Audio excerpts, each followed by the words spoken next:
stands as one of the most defining and dangerous geopolitical struggles in the modern Middle East.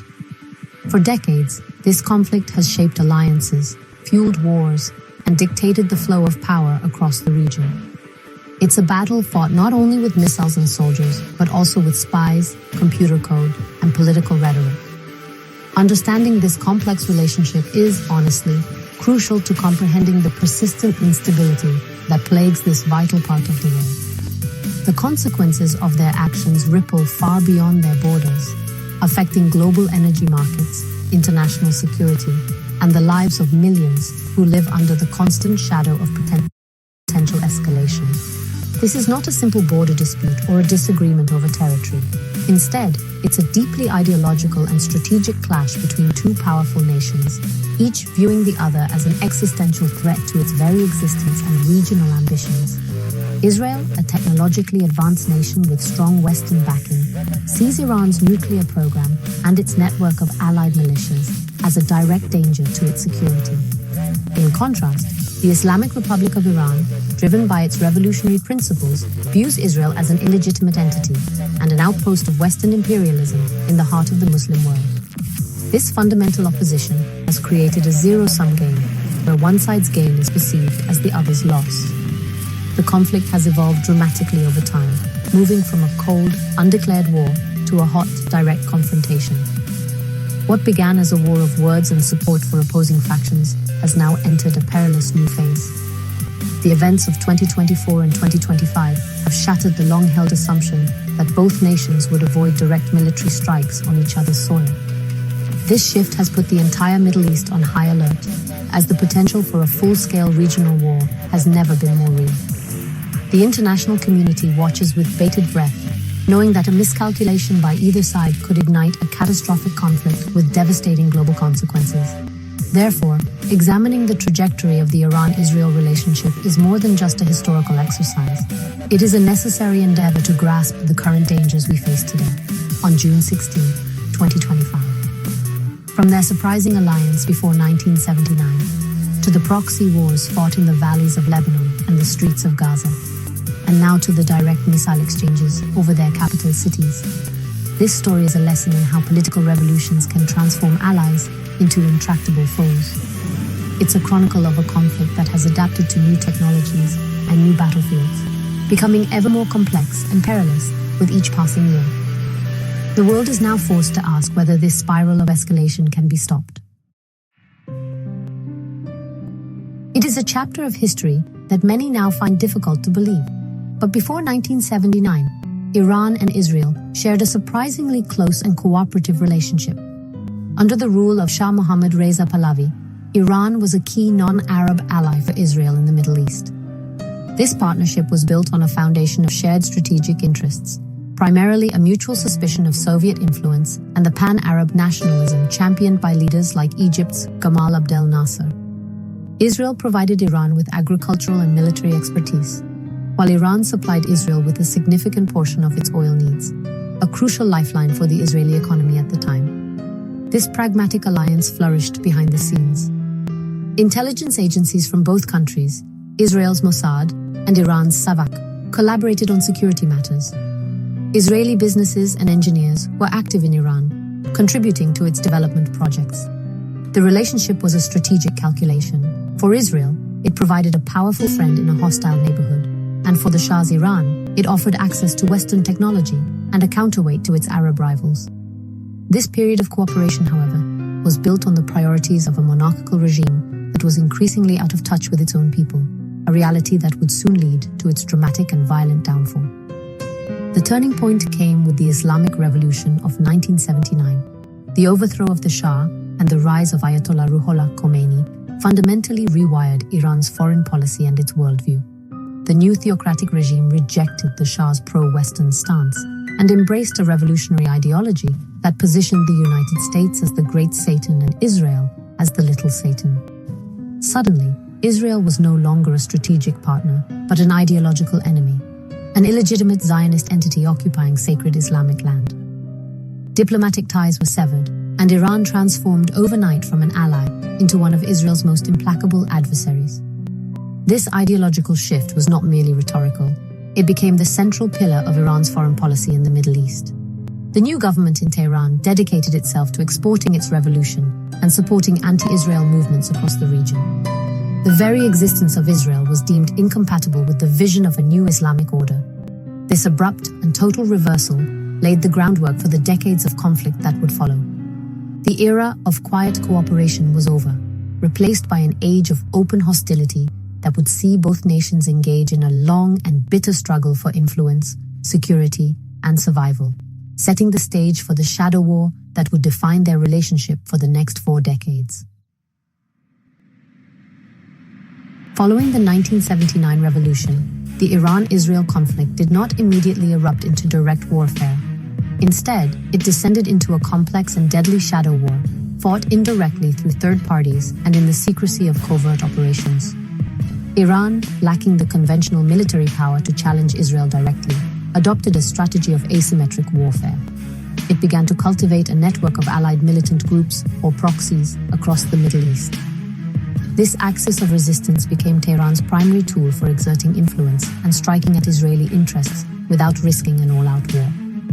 The most formidable of these proxies is Hezbollah in Lebanon, which Iran armed and trained into a powerful military and political force on Israel's northern border.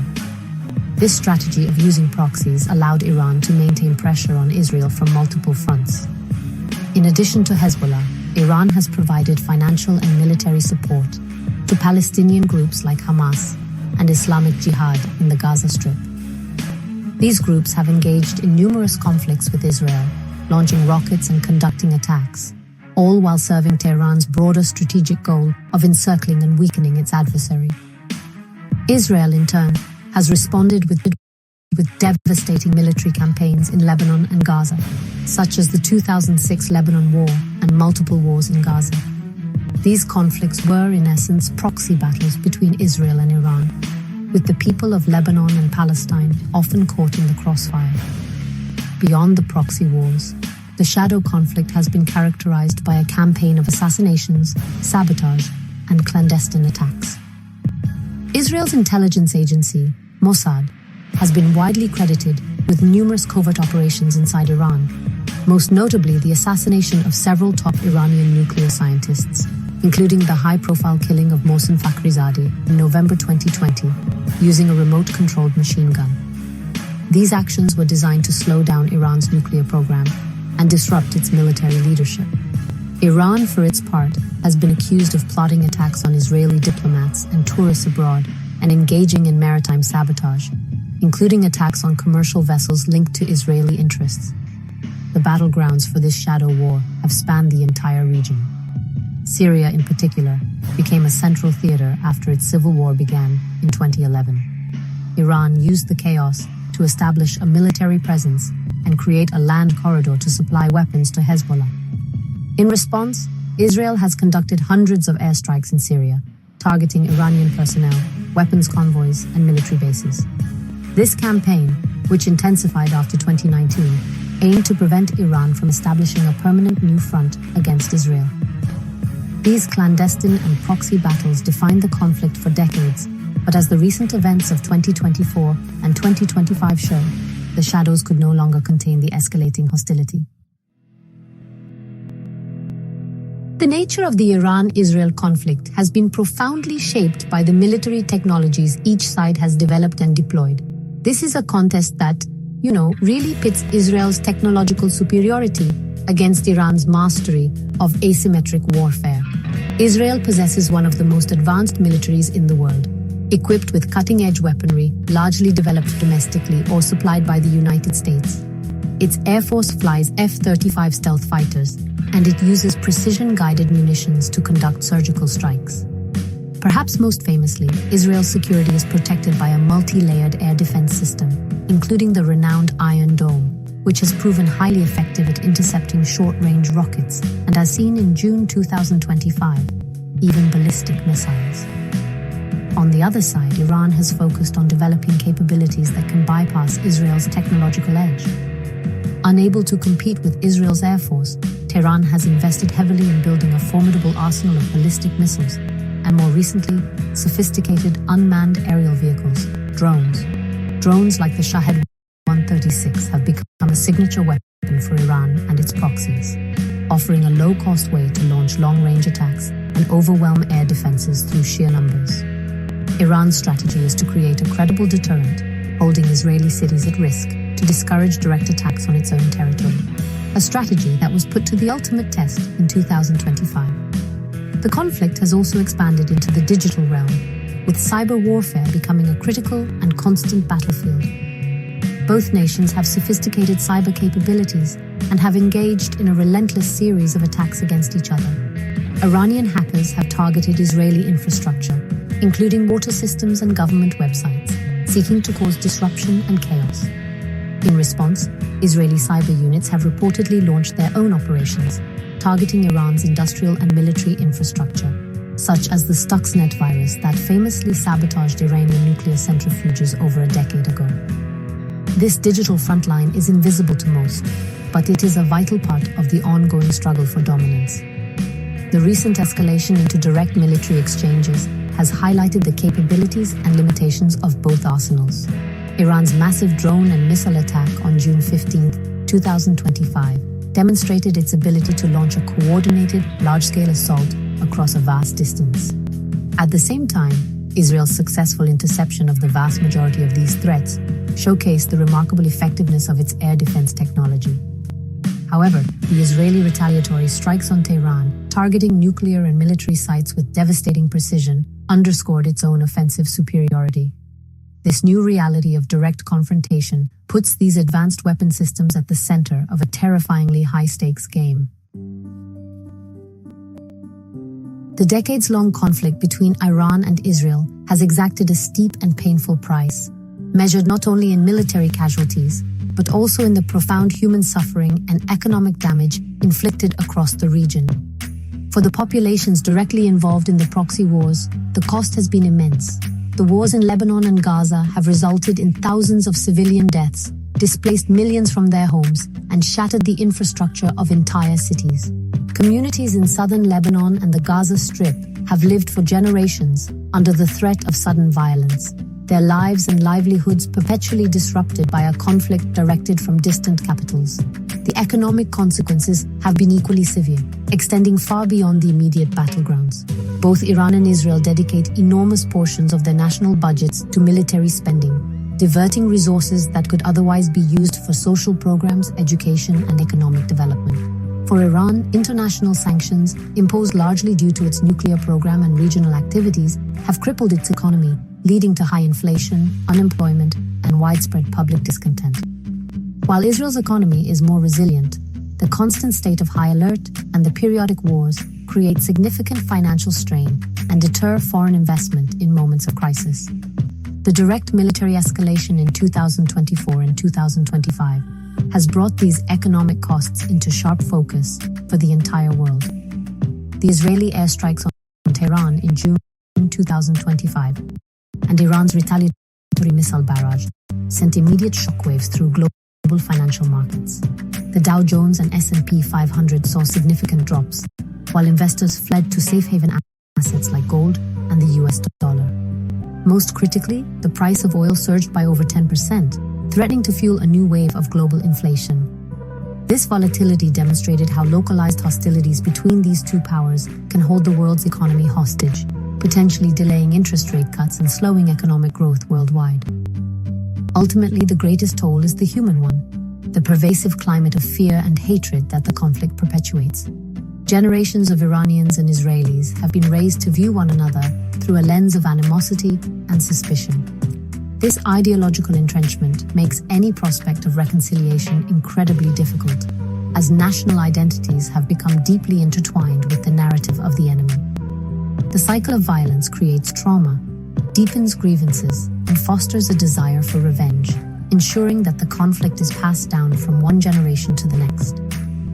Breaking this cycle is the most profound challenge as the human cost continues to mount with every rocket fired and every bomb dropped. As of today, June 16, 2025, the Middle East stands at a perilous crossroads. The long-running shadow war between Iran and Israel has burst into the open, replaced by direct state-on-state military confrontation. the major Israeli airstrikes on Iran's nuclear program in April 2024, followed by the even more significant attacks on Tehran in June 2025, have irrevocably changed the rules of engagement.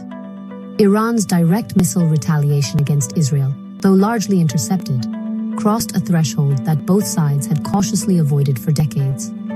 The conflict is no longer a matter of proxies and spies.